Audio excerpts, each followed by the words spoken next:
Jonathan Russell and Mason Greenwood's integration is key to the Reggae Boyz' success in 2025. So the Jamaica Football Federation and Steve McClaren better wake up. Jamaica have a lifeline. How about this? They got Gunnaz podcast. Welcome back to the Gunnaz podcast. I'm your host, Dicanio, an Arsenal fan that covers all things Reggae Boyz and local football.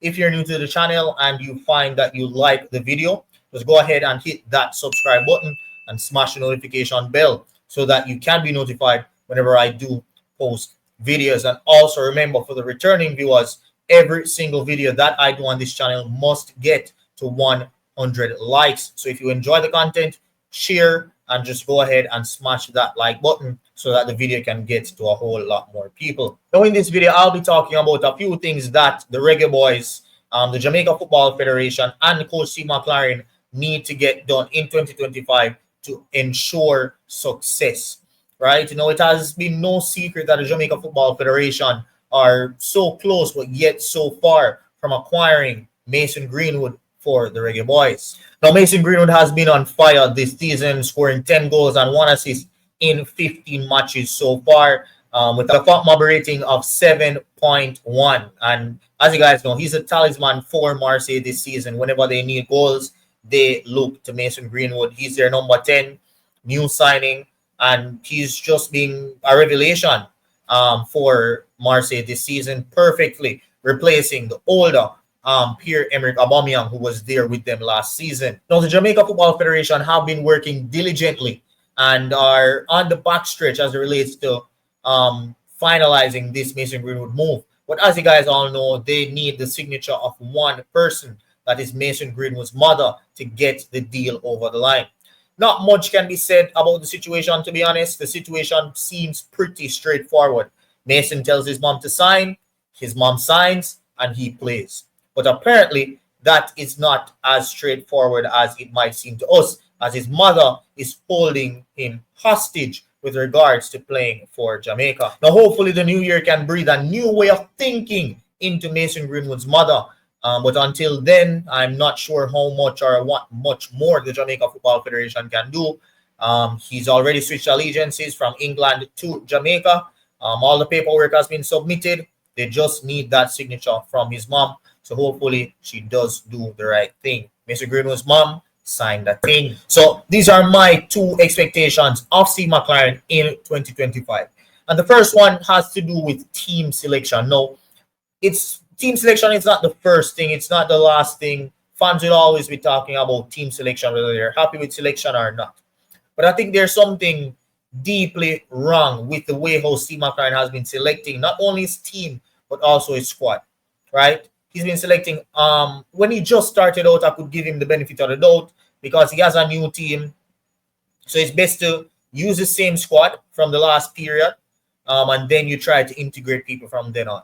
But we're at the stage now where Steve McClaren cannot be saying, right, that he does not know his full team. He does not know the Jamaican players. He's the full-time Jamaica Reggae Boyz head coach, right? So there's no excuse now after being almost 5-6 months in the job that you're going to tell me that you don't know a set amount of rosters. He's saying that there are too many players, right, for him to select from. But for me, that is bullshit. For a man that coached England, where the pool of players is even wider than the pool of players for Jamaica, he should have no excuse when it comes to selecting from a pool of players from Jamaica. So yeah, I need the team selection to make sense, right? A lot of times Jamaica Reggae Boyz fans are seeing we bring 9 defenders. What is the reason for 9 defenders when we're lacking in the midfield? We're seeing them leave fit midfielders, I should say, at home, fit in for midfielders at home, and bringing a lot of defenders that they aren't going to be using. So stuff like that we really need to see addressed. They keep saying we have a midfield problem and they're not bringing our actual midfielders that have passports and can represent. And as you guys know, I'm a huge supporter of John Russell, which I'm going to head into. Because the past 2 windows, he was not selected, even despite his very, very good form. Now, he was in the first selection that Steve McClaren made because he was in the past squads before. And he got there, and from that, Steve McClaren told him that he will not be able to select him because he had no game time and he was not performing, right? So John Russell said, okay, he worked his way into the Barnsley team, and now he's a mainstay, right? A mainstay in that team. And during the last selection period, McClaren was not even aware of this. Things like that have to change in 2025. McClaren said that a friend told him that John Russell had form and that he will reassess the situation next year. The same thing went for Ravel Morrison. He did not know that Ravel Morrison was playing football. He did not know about the Ravel Morrison situation, right? Until all of a sudden he heard from someone at the JFF about Ravel's form and he's going to keep track of it, right? All of that needs to change. You need to know the type of players that you have available, right? And you need to know when these players are in form so that you can select them. If you don't know that the players are in form, you're not going to be able to select them, right? So he needs to really bottle down and treat this as a real job, a real full-time job, and keep track of the players so you know who is in form and who you can select. John Russell this season has proven that he's a class piece of midfielder. Remember, he's an ex-Chelsea player just like Casey Palmer, just like Omar Hutchinson, right? So this player has class. He has good football in education. And it's showing right now because he's becoming a box-crashing, goal-scoring midfielder, right? He has 3 goals and 1 assist with a FOTMOB rating of 7.16 this season in 17 games. And in those 17 games, as a box-to-box midfielder, he has got 22 shots. This is the type of box-crashing midfielder we need beside of the light of Isaac Hayden, right? And Isaac Hayden is a man that maybe not too comfortable on the ball, but he will tackle. John Russell is a man that is comfortable on the ball. He can hold up the ball. He can progress the ball. He can drive with the ball. And he's a box crasher, an aerial presence. In both boxes, it's a no-brainer to partner him with someone like Isaac Hayden, which leads me into the next point that I'm going to be making about what I need to see McClaren do in 2025, which is simply stop playing players out of position. I don't want to see Mason Holgate in the defensive midfield position.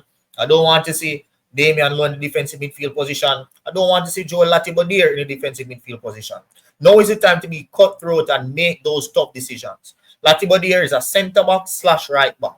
In our team, he could be a right back. So play him at right back. A lot of people are not happy with Dexter Mbikisa. Make that decision to put Dexter Mbikisa to the second choice and tell him to play for his game and put Latibeaudiere at right back. But you need to start making tough decisions. You can't just be having senior players in the team that are not performing game after game after game. You have to give other players a chance. And right now, Jonathan Russell is starting, not at, but he's starting to get to the peak of his powers. And every single selection from here going forward, he should be there. And not only in the squad, he should be starting. Now, I did say 2 things, but this is the final thing. Steve McClaren, you need to start winning football matches at home.